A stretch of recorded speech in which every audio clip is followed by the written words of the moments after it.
Hello and welcome to another edition of Addition. I'm your host, Addy. I'm a product manager at Microsoft, a mathematician, a futurist, tech optimist, artist, and creator, and I'm here every day, Monday through Friday, bringing you the news, an update on the markets, the hot topics in tech, some career advice, and let you know what I'm geeked out about. So before I get into today's episode, you know the deal.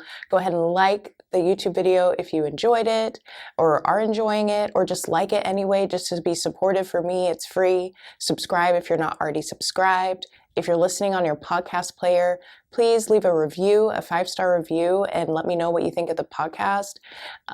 Go ahead and subscribe to the Substack if you want to get the podcast directly into your email inbox. And you can follow me on social media, Twitter at AdditionPod or at Addy. You can follow me on Instagram or TikTok at Addition with Addy. And you can email me with your questions, whether it's career or, you just want to ask something and you want me to answer on the pod. Go ahead and email me, additionpod@gmail.com. Okay, so let's do the update on the markets. So Bitcoin is at 20,409. It is down 3.66% in the past 5 days. Ethereum is down 1,091 and it is down 2.71% in the past 7 days. S&P 500 is actually up 2.89% over the past 5 days, and the NASDAQ is up 4.82% over the past 5 days. So we're seeing somewhat of a rebound in the stock markets, and the crypto markets are still either down or flat. So let's get into the hot topics in tech. So first, Coinbase. It's been a while since I talked about Coinbase, so let's see what they have going on. So this is from Decrypt. Coinbase to phase out trader-friendly Pro exchange, and I quote from the article, Coinbase announced today that it plans to discontinue its advanced trader-focused Coinbase Pro service by the end of the year. The standalone Pro service, which exists independently of Coinbase, offered lower fees to traders who interacted directly with the Coinbase exchange order book. It will be replaced by Advanced Trade, a service that offers comparable features but that will live within the main Coinbase app and site. While Coinbase.com is much more user-friendly and accessible to retail users than Coinbase Pro, it charges flat transaction fees on top of every trade, as well as percentage commission fees or spreads. For this reason, many power users executed trades on the more technical Coinbase Pro and then transferred funds back to their Coinbase.com accounts for zero fees. In a blog post today, however, Coinbase cited duplicated features and friction when transferring balances back and forth between Coinbase.com and Coinbase Pro as a reason for sunsetting the latter. Coinbase Pro users took to Twitter this afternoon to bemoan the service's discontinuation, many citing its lower fees, end quote. So in the show notes, I have the link to the article as well as the blog post from Coinbase. So I haven't used Coinbase Pro, but I have used Coinbase, and it is very jarring when you see, let's say you want to invest or buy $100 worth of Bitcoin. It's shocking how much Coinbase takes out for fees. And for that reason, that's why when I bought my crypto, instead of dollar cost averaging, which people say is best practices, I still don't know whether dollar cost averaging is best practices for crypto or not. But if I'm contributing, let's say $10, $100 a month in Bitcoin, let's say I'm buying $100 worth of Bitcoin a month. Every time I make that transaction through Coinbase, I'm getting that flat transaction fee plus the percentage. That's why I decided when I bought crypto, I was like, I'm just going to decide how much money I want to invest in crypto so I can just pay all these fees at once and not have that being a recurring expense over time. So obviously, I think Coinbase's fees are too high, and Coinbase Pro users also see the fees as being too high, which is why they've been using the Coinbase Pro account, which I believe is paid, but it's a little bit more complex, so you have to know what you're doing, but you get much lower fees. So in theory, it seems, or let's say on face value from this blog post, Coinbase is discontinuing this just to reduce redundancy and have a better user experience. But realistically, they're probably looking for revenue anywhere they can at this point. As I have shared on this podcast, their stock is down significantly. They just did layoffs. They've been rescinding offers. They're in a hiring freeze. So they need cash money now. So I understand why Coinbase Pro users are anticipating that they're going to make an adjustment to the fee schedule. And I am in agreement with them. I wouldn't be surprised if Coinbase is basically saying, hey, these people who are likely investing more money than the average retail customer are saving on fees, and we want to get those fees back. And that would be a sound business decision. But at the same time, Coinbase is dealing with a lot of issues with public perception right now. A lot of people are upset about Coinbase and exchanges in general, and are doing what I did, which is just move all my crypto off of the exchanges into a hardware wallet.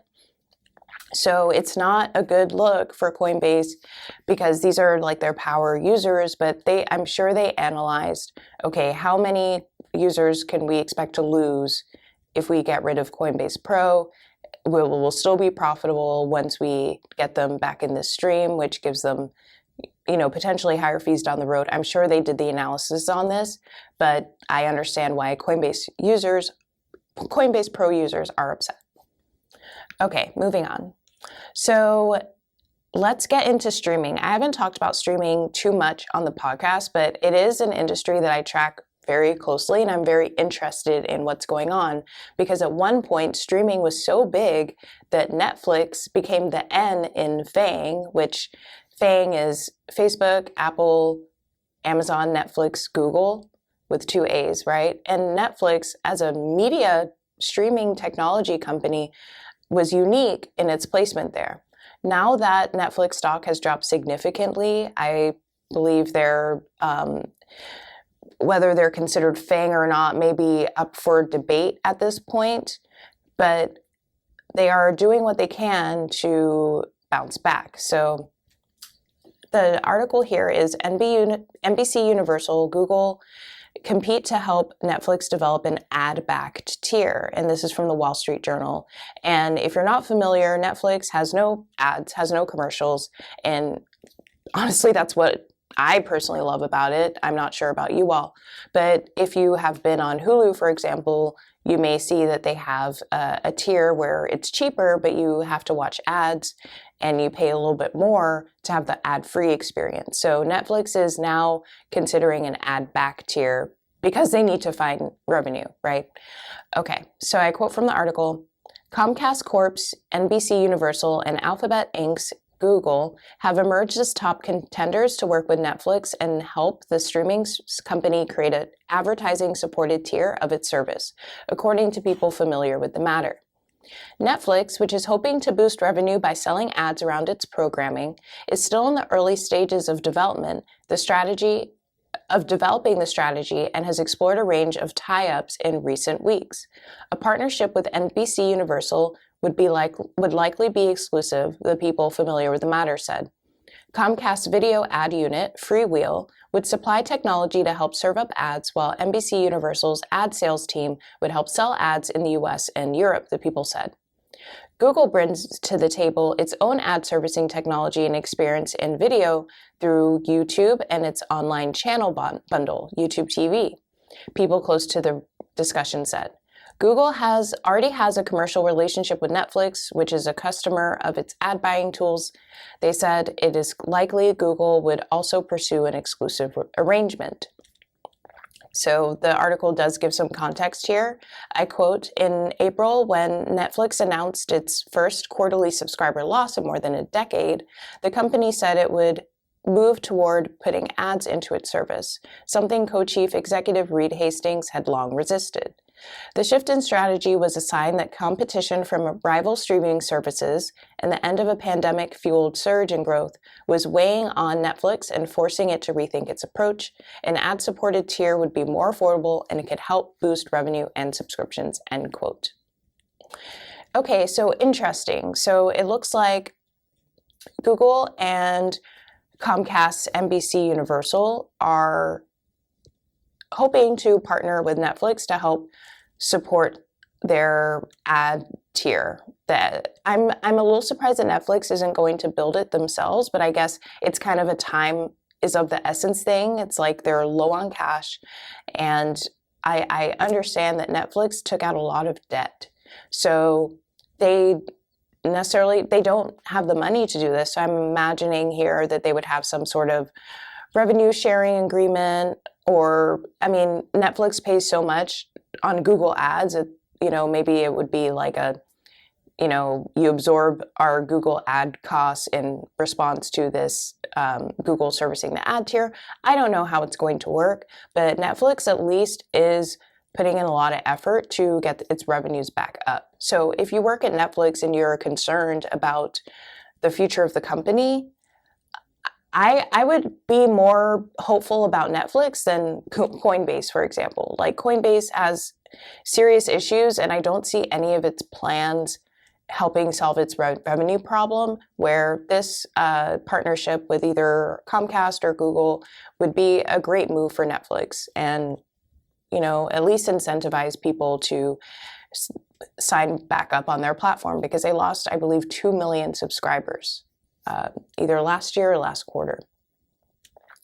Okay, so I'm going to jump into the career segment. So a friend sent me an article about how recent grads, people in senior year of college or just graduated, are getting their offers rescinded. And I also saw a Wall Street Journal podcast about this as well. So recent grads are the most vulnerable. They're the most vulnerable in the workforce because they don't necessarily have relevant work experience. They may have internships, which is great, but they don't have the industry experience that if someone, let's say they got an offer rescinded at Coinbase, but they had 5 years of working experience, they would have a much better chance at finding another opportunity than a recent grad. So I wanted to give some advice to recent grads on what to do if your offer is rescinded or if you just can't get a job in general. So first, I would say the mindset that I had in college was as soon as I have a degree, a job will basically be handed to me. I would go to my college career fair and they would essentially hand me a job. I didn't think it would be that easy, but I thought it would be much easier than it actually was. And I graduated in 2015, so I would say it was a normal time to graduate. The economy wasn't necessarily doing badly. It wasn't necessarily doing amazing. It was just a normal time. And it took me a while to find a corporate job. So this is what I would do if you are a recent grad and you don't have that good job offer waiting for you right now. So first, reach out to your friends and family and be very transparent here. Say, I just graduated, I don't have a job, or my offer was rescinded. This is my skill set, these are my interests, this is my resume. Can you help me find a job? Even better, say, I know you work at X company. I saw X company is hiring for Y position. Based on my skill set, my experience, my resume, can you help me get this job? Can you be a referral for me? Can you connect me to the hiring manager? Always start with friends and family first. They trust you the most and they will be the most likely to help you. I understand that it may be humbling, but this is a humbling situation to be in. Like I said, you are literally the most vulnerable in the workforce right now. And if you don't get a job ASAP, then you're going to have to explain for gaps in your resume. It's just not good. Like people say, oh, it doesn't matter. Your 20s don't matter. Your 20s absolutely do matter. They set you up for the whole rest of your life. So I implore you to take this very seriously. Okay, let's say there's nothing from your family and friends. Now reach out to alumni. The more recent the graduates, the better, because they understand more what it's like to not have a job. So think about your friends who graduated last year or the year before, reach out to them. Reach out to your alumni directory. Most colleges have a whole directory of alumni who are willing, or alumni, who are willing to talk to you about career and help. They're basically raising their hand and saying, I want to help you. So reach out to them with that email saying, I do not have a job. This is my experience. These are my skills. These are the types of jobs I'm looking for. These are the types of companies I'm looking for. Can you help me? I really need your help. So do that. Let's say no alumni respond. Then cold LinkedIn DM. I've talked about this before. You do not need to know these people. Reach out to them. If they don't want to talk to you, they just won't respond. But it is on you to reach out to them and use that same template. Hi, I see you work at X company. I'm a recent grad. I do not have a job, or my offer was rescinded. These are my skill sets. These are my experience. This is my resume. I saw X, Y, and Z position are open. Can you help me get this position? Can you help me get an interview? Just be clear. But very professional. And I'm not saying get on your knees and beg, but don't sugarcoat the situation. You are in a desperate situation and you need someone to help you. Okay, so I cannot imagine that if you go through all of those steps, you won't find a job. That being said, it may take some longer than you expect. So in the meantime, get a job relevant to your field. Like if you want to work in tech, try and get a job at like the Apple Store, even Whole Foods, because technically your employer would be Amazon, or maybe your university has a help desk. Like it may be a minimum wage job, but as long as it says like a strong brand, a strong company, and it's relevant to your field. So let me take out, like I would say only work for Whole Foods if you're doing something somewhat technical. If you want to work in tech, that would be like the last resort to work at Whole Foods. But get a relevant job in your field. So if you want to work in fashion, get a retail job. If you want to work in tech, I already shared. If you want to work as an accountant, be a secretary or front desk person in an accountant's office, like whatever the easiest job that you can get, that you can get the job quickly, that is relevant to your experience, get that job now. No, it's not going to be your forever job, but you will be okay. You just need that on your resume. Otherwise, you have a gap on your resume. And you don't want to have gaps on your resume. I know people are trying to work to make this less of a stigma, but I guarantee you it is a stigma. Okay, well, I wish you the best of luck. Email me, additionpod@gmail.com. If you have any further questions about this, I'd be happy to help. Also, if you need a referral to Microsoft, I'd also be happy to help. Just let me know as soon as possible. Okay, so what am I geeked out about this week? So I listened to an episode of Lisa Nicole Bell's Behind the Brilliance podcast this week. And I'm going to be honest, I credit so much of my mindset to this woman. I've never met her. We've exchanged a few like Twitter DMs. She lives in LA. But she has this amazing podcast called Behind the Brilliance, and she was basically the older sister that I never had, the older, wiser, richer sister, and helped me with all of my mindset around, designing my life, designing my career, looking at friendships, relationships, things like that. So I highly recommend her podcast. I don't listen to it as much in her later seasons. Like I personally feel like the good stuff is in her solo episodes, which she did a lot more in the past, but her whole catalog is there. And I have the link to the specific episode that I'm about to discuss in the show notes.